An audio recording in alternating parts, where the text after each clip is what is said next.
Magandang umaga po. Ito naman, follow up naman tayo. Patungkol pa rin ito sa kay Atong Ang. So, anyway, alam naman na ng lahat na si Atong Ang at saka si Gretchen Barreto ay tinuro na. So, kung tinuro na sila, ay ang kasunod yan, di siyempre magdedepensa sila. So, ngayon ito, ay natanong ito ngayon yung si Totoy alias Totoy na nagsiwalat at nagbisto kay kay Atong Ang tsaka kay Gretchen Barreto. So ngayon, anong pag-usapan natin tungkol sa kanila? Na sinabi ni alias Totoy, kaya pala siya tumapang lumabas noon ang araw ay gusto niya nang lumabas, pero takot siya. Pero tumapang lamang siya nang dahil ng pumalit naging hepe ng Philippine National Police Chief, si General Nicolas Torre III. So, yan po ang kanyang pananalig. Ang lakas. General Nick, yan Huwag mo sirain ang paniwala sa iyo nito ni Alias Totoy. Lumabas yan ng dahil lang sa iyo. Akalain mo kung hindi siya wala kang tiwala sa iyo, hindi ilalabas yung tao. Marami pang ibang tao na nakakaalam ng krimen, sigurado ko lalabas yan dahil sa iyo. Dahil naniwala sila na proteksyonan mo sila. Ang kailangan lang naman nila nito ay protection na dapat magbigay yan ng police protection. Ngayon, ibahin na ni Nicolas Torre ang kanyang style, no? Pag mag-invite siya sa public ng mga criminal witnesses at i-allocate niya, nakupkupin niya sa Philippine National Police at diyan ibuhos ang mga confidential fund nila or intelligence fund nila para makagather siya ng mga info sa mga korupsyon ng mga kapwa pulis, korupsyon sa mga opisina. Palagay ko pinakamagandang trabaho ng pulis, number 2 maliban sa pagpatrol-patrol, pagbantay ng kalsada, ay yung pag-imbestiga sa mga korupsyon. Tumulong na sila sa pag-imbestiga ng korupsyon at makipagpirmahan na sila dapat sa opisyo ng ombudsman. Or pwede naman kung gumawa ako ng organisasyon ay makipagpirmahan ako, wala ko ibang target ay tutulong lamang na mag-seminar sa mga tao na bubuo ng organisasyon at ang target nila ay anti-crime. So siguro isang kausapin ko, isang kaibigan ko, no, kausapin ko sa UCCW at magti-training kami ng leadership training lagi through Zoom meeting para tuturuan ko sila kung paano mag-investigate. Yan ang siguro may turo ko kahit hindi naman ako pwede mag-apply ng ombudsman kasi na-disbar naman ako. So, yan na lang ang kaya kong ituturo. Mag-ipon, manawagan po ako sa inyo kung sino nakikinig sa akin sa replay dito. Please send me an email, message me kung anong sa aking cellphone number o di kaya email nyo ko sa totokausing@yahoo.com na kung gusto nyo sumali sa grupo ng pagbabago. Ang aking grupo, kayo ay wala tayong formal, kahit walang formal na grupo, basta ako lang po ay magtuturo lang po ng investigation technique. Sa mga police o NBI na gustong matututo sa technique ko sa pag-investigate sa mga krimen, pwede po kayong sumali tayo. Magkakaroon ako ng secret group, no? Magkaroon ako ng sa membership sa channel ko, doon ko yan ibubuhos. Pati yung mga magli-lecture din ako pang tulong sa mga bar examinees, no? Para makatulong ako, magbibigay lang ako ng tip kung anong sa tingin ko ay lalabas at matuturo ako kung paano sumagot ng mga tanong. At para lumakas ang inyong loob at ang gusto ko naman ay para dumami ang mga abogado sa Pilipinas. So, okay? So, Castro, Teresita Gabina, nanalo ka po sa kaso, di po may balik license nyo. Libel pa lang po yun. Libel pa lang po yun. Antayin ko pa yung iba pang may isa pa kong libel na binubuno. Okay? So, ibig sabihin, kampiyansa naman po ako naman nanalo ko dun. At kailangan masampulan natin itong mga tiwali o mga kawatan ng bayan. Okay? So ngayon, ang pag-usapan po natin ay si alias Totoy or si Dondon Julie, ano pangalan? Dondon Julie, ay sorry, si alias Dondon, alias Totoy. Julie Dondon. Sino ba siya? Para makukuha ko lang ang pangalan niya. So, si Julie Dondon Patidungan. Okay? So, siya ang nag-aligar na tinuturo niya si Eric De La Rosa at saka si Engineer Celso Salazar na co-conspirator ni kakutsaba ni Atong Ang sa para mawala yung mga sabungero na sinisuspitsan na nag-TUP sa manok. Okay? So, yan po sinasabi niya rito. Tapos, sa legal developments, magsasampa daw ngayon si Lorna Kapunan at saka si Atong Ang ng libel dun sa may Mandaluyong City. At ang sampahan lang ng kaso ay si Dondon Patidungan at saka si Alan Bantilis alias Brown. Kasi nagkakotsabahan daw yon para tirahin siya. Tapos, anyway naman, nangako naman si BBM na ipagpatuloy ang investigasyon. Ibig sabihin, may go signal. Ito lang ang kailangan ng go signal para tatapang naman ang mga manok ng bayan kagaya ni Nicolas Torre. O, Nick Torre, ikaw ang inspirasyon ni Dondon kung bakit lumabas siya. Kaya kabayan, kasi Manwa, taga Tigbawan, Iloilo, si Nicolas Torre. Ang taga Dumangas ang kanyang nanay. Mga kamag-anak mo si Joel Torre ng GT's Manukan. Kamag-anak po rin si Eugene Torre, the first Grandmaster of Asia. Okay. So mga matatalino talaga tong pamilya Torre. Kaya siya pinanganak siya sa Hulu, kaya pride din siya ng mga Huluhano. Kahit yung mga Huluhano na mga tausog, pride din nyo rin ito si Nicolas Torre kasi diyan siya pinanganak sa Hulu. So Teresa Verina, Tuba Kukoy, agree. Tamsak, musta? Stop abolish sabungan, buong Pilipinas. Yun. So, kaya ba yan? Kaya ba yan? Alam mo na, mga politiko pa natin ang numero uno na sabungero eh. Pero ito, ipapakita ko muna i-play muna natin yung salita o interview interview na nila ni Ted Filon kay Dondon. Tinanong siya sinabihan siya kung isa pala ito. Itong interview naman ng GMA7 kay Dondon.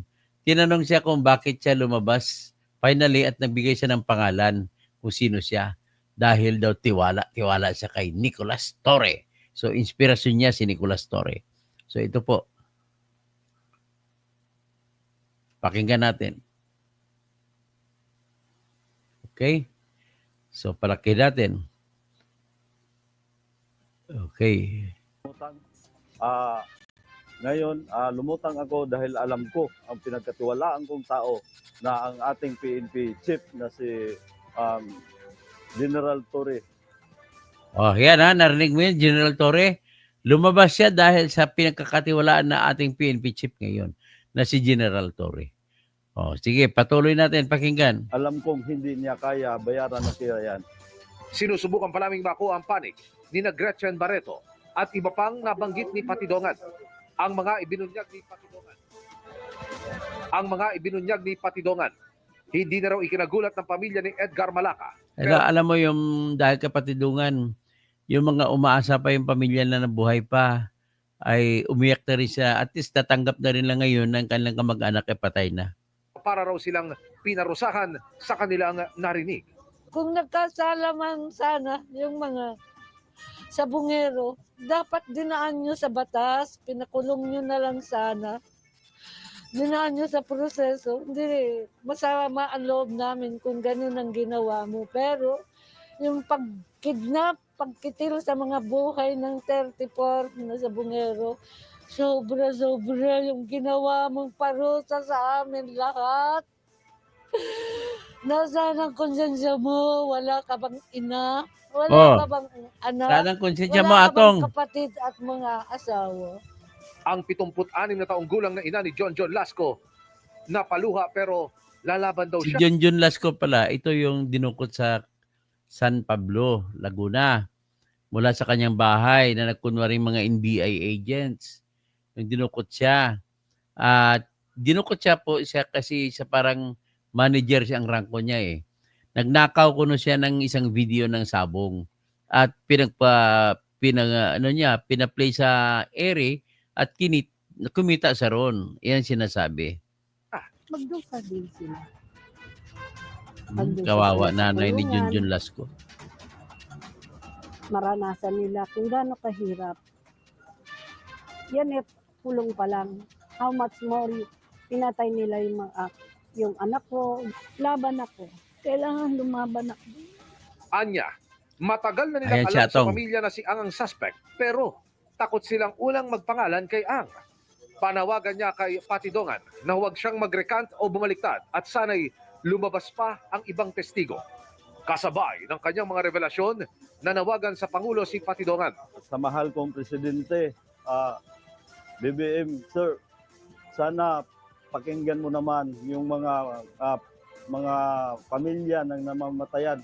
Ito na yung pagkakataon na tulungan niyo ako dahil lahat ng sinasabi ko dito, walang kasinungalingan at walang tirang kapalit dito. Okay. Ayon sa Malacanang, patuloy na pinaiimbestigahan ng Pangulo ang kaso ng mga nawawalang sabungero. Patuloy po ang pag-iimbestiga ng malalimang pag-iimbestiga para malaman kung sino pa talaga ang sangkot dito at mapanagot ang dapat mapanagot. Para sa GMA Integrated Salamat naman BBM at nangako ka. Pwede nating reviewin ito. Okay. Napaplay ko na to pero gusto ko ma-review. Okay. Exclusive ng GMA ito kaya nakiusap ako sa GMA. Pagbigyan nyo ko. Sa ngalan ng katarungan. Sa muling pagharap ni alias Totoy sa GMA Integrated News, pumayag na siyang ilabas ang kanyang tunay na pangalan. Siya, si Julie Dondon Patidongan, head ng security Yan, ng ilang sabungan. Nick Torre, General Torre, nagpakilala na siya dahil sa iyo. Lumakas ang loob niya. Isa rin siya sa 6 na kinasuhan sa pagkawala ng mga sabungero sa iba't ibang lugar sa bansa. Ano naging papel mo rito sa mission sa Bungano? Ba't ikaw ay kasama sa kinasuhan? Sa totoo lang, wala akong kinalaman dyan at isa lang akong utusan niya na bilang farm manager. Sa eksklusibong pareham ng GMA Integrated News, pinangalanan ni Patidongan ang mga umunoy mastermind sa pagkawala ng hindi raw bababa sa 100 mga sabungero. Nandyan sa affidavit ko yan, Mr. Charlie Atong Ang, then Eric De La Rosa, Engineer Celso Salazar. Sila ang mastermind sa nawawalang mga sabungero. Sila ang utak ng lahat. Idinetalya niya ang papel ng mga ito. Si Mr. Eric De La Rosa, siya ang nagmamonitor ng mga palabas. Pag alam niya ang supi, pinapaalam niya kay Mr. Atong Ang, then mag-uusap sila ni Celso Salazar, then itawag sa akin na i-hold yung mga taong nagsusupi. Kasi Mr. Atong Ang, siya yung chairman ng Pitmaster. Siya ang pinaka-mastermind at siya ang nag-uutos na talagang iligpit yung mga yan. Pinangalanan na rin niya pati ang babaeng showbiz personality na nauna niyang iniugnay sa kaso. Yung artista na yan, walang iba kundi si Miss Gretchen Barreto. 100% na may kinalaman siya at gawa na lagi sila magkasama ni Mr. Atong Ang. Panawagan ko lang sa kanya para naman medyo maano siya, makipagtulungan na lang siya sa akin. Ayon kay Patidongan, nagpa-interview siya dahil kung ano-ano na raw bintang ang ibinabato sa kanya ng mga kalaban. Ipinakita niya sa akin ang affidavit na pinapipirma raw sa kanya ng kampo ni Wow. Atong Ang. Nakasaad umano rito na Yan yun. Atong Ang, pinakita na ang affidavit of recantation na pinapapirma mo sa kanya.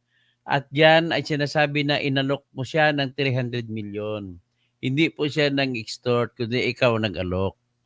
babawiin at babalik na rin ni Patidongan ang lahat ng kanyang naging salaysay laban sa kampo ni na Atong Ang at iba pa kapalit ng 300 million pesos. Mr. Atong Ang, sabi na nga ng mga matatanda na huwag ka na magtago sa palda ng nanay mo.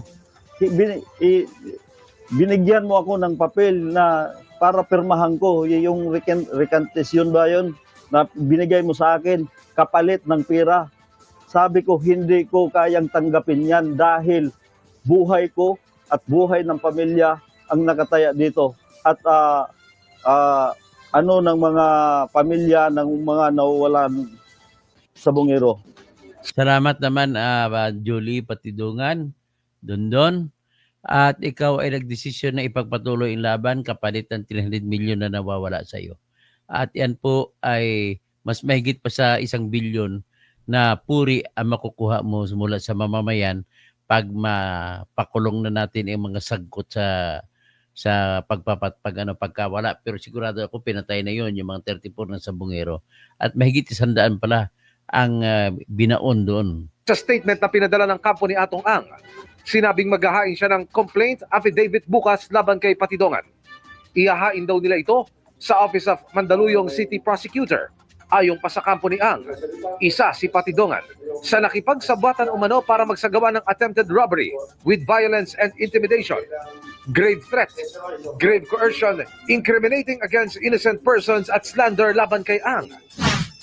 So, attempted robbery, extortion, hindi man nanalo yan, Atong. Giran umano nito ang dignidad at reputasyon ni Ang at nagdulot ng anxiety at stress sa kanyang pamilya. Wala raw katotohanan. Walang basihan at malisyoso umano ang mga alegasyon laban sa negosyante. Sa katunayan nila, nakikipagtulungan siya sa mga otoridad mula noong magsimula ang investigasyon para malinis ang kanyang pangalan. Umaapela rin si Ang sa publiko at sa media na huwag magkalat ng maling impormasyon. Dapat daw mapanatili ang right to due process at maiwasan ang trial by publicity. Ikaw pala yung kakasuhan bukas ni Atong Ang. Ano masasabi mo? Parang kinasuhan niya na rin yung sarili niya dahil ako kakasuhan niya. Ay, siya naman nag-uutos ng lahat. Katulad ng sinabi niya, nag-extortion daw ako ng 300 million para alam ng lahat. Hindi ko kayang tanggapin yung pera niya. Sa mga taong nagtaka, bakit ngayon lang ako lumutang? Ngayon, lumutang ako dahil alam ko ang pinagkatiwalaan kong tao na ang ating PNP chief na si General Torre. Alam kong hindi niya kaya bayaran ng pera yan. Sinusubukan pa naming makuha ang panic. So, ayan General Torre. So, ibig sabihin po, ay natutuwa naman ako at ganoon ang naging disposition ng taong yan. At nais kong balikan, sandali, total maaga pa naman, 16 minutes pa lang, ang istorya ng korupsyon ni Atong Ang. Si Atong Ang po ay nagsimula siya sa tinatawag na Hay Alay, Atong Ang gambling life story. Nagsumikat siya sa panahon ni Erap. Naging bata siya ni Erap. So, ang kanyang dati siya life story leads like a high stakes drama woven through Philippine politics, gambling empires, and public controversy.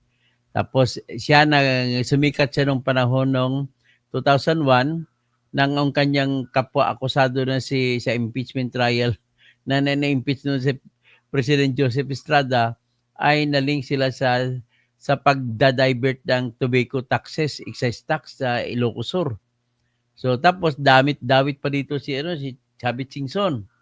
So na-excel siya sa Amerika pero nahuli rin siya mula sa Las Vegas kaya lagi siya nagsumusugal doon. At na-extradite siya papunta sa Pilipinas noong 2006. Hinarap niyang kaso na plunder, nakasama siya sa plunder case ni Erap Estrada dahil doon sa tobacco excise tax. At ang kanyang nag-enter siya ng plea bargain agreement para kapalit ng maiksing panahon na pagkakulong. So inamin niya yung nasiya'y nanuhol at ibinalik niyang 25 million sa gobyerno. Tapos may alam pa ako dito sa 25 million na ito. Yung 25 million na ito po ay pwede kong sabihin na inaakusa siya ng kanyang kapatid na yung 25 million na pinambayad niya sa Sandingan Bayan ay binenta ni Atong ang bahay ng magulang nila doon sa Corinthian Garden. At yun ang pinagbayad nila sa Sandigan Bayan. So, kaya nagkaroon siya ng legal gambling empire dahil sa dumidikit siya sa mga presidente. Sa kay Erap ng una, itong bandang huli, pati kay Noynoy, dumikit din yan. Pati kay Erap, kay Noynoy, kay Gloria, kay Noynoy Aquino, kay Duterte, dumikit din yan. Ngayon, kay Bongbong Marcos, dumikit din yan. Dahil nga, nag-donate pa nga siya kay Erwin Tulfo ng 2 ambulansya tsaka na maraming wheelchair para makadikit lang, makakuha ng prangkisa. Kaya lang, tinigil ng prangkisa ng Isabong.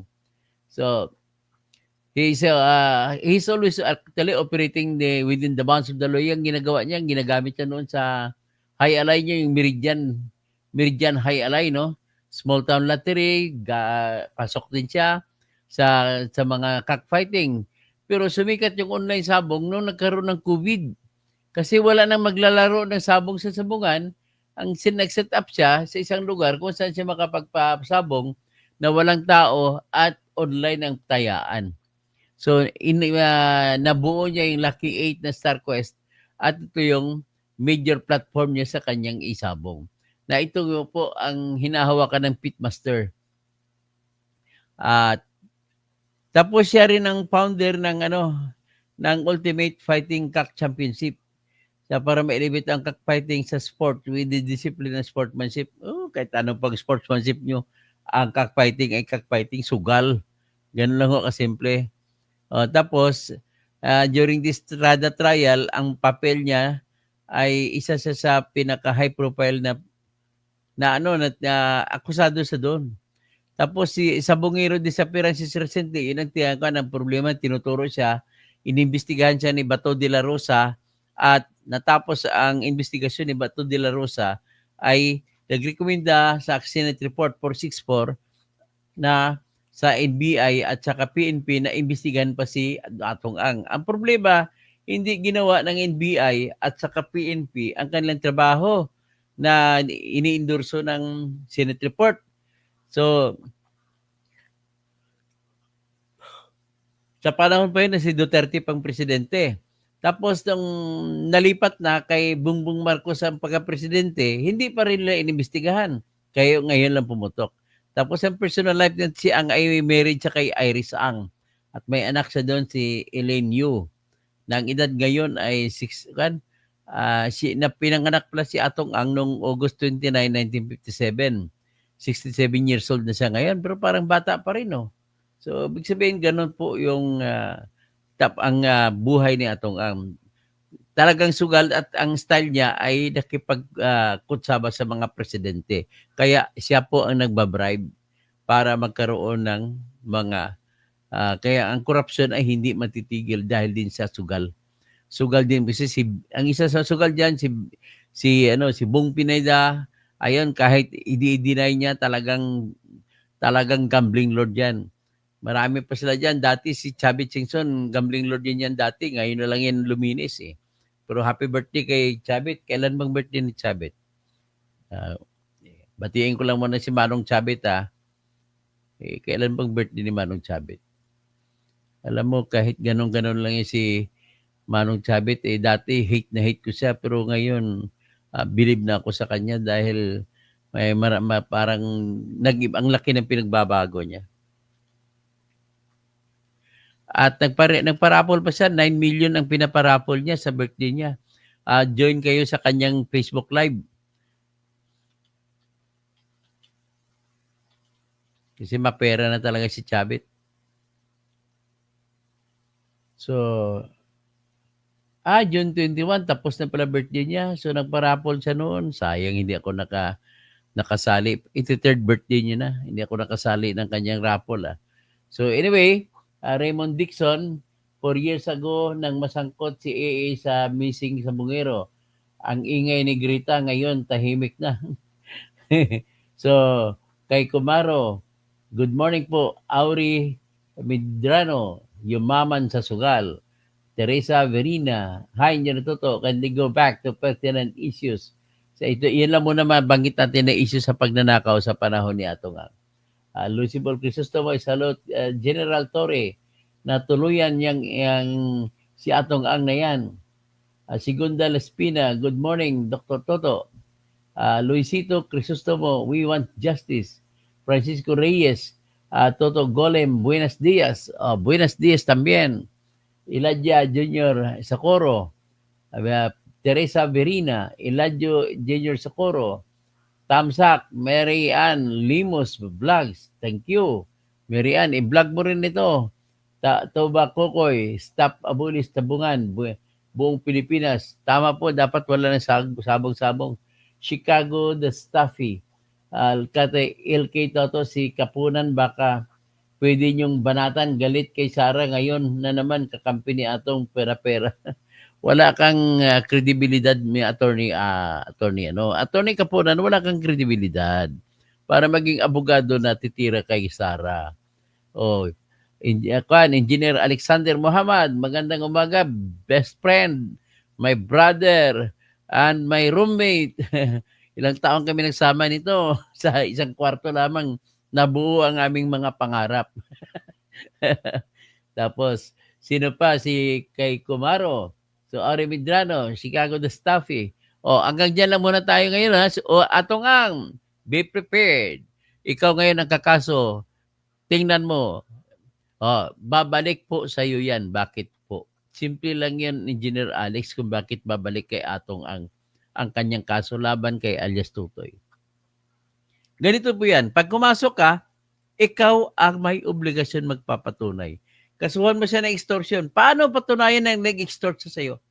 May hawak naman na pinakitang papel. May hawak ng pinakitang papel si alias Tutoy na pinapapirma sa kanya na affidavit of desistance na 300 million ang kapalit. Sige nga, paano yun? Ano ka ba? Abogada ka ba? Lord na Kapunan?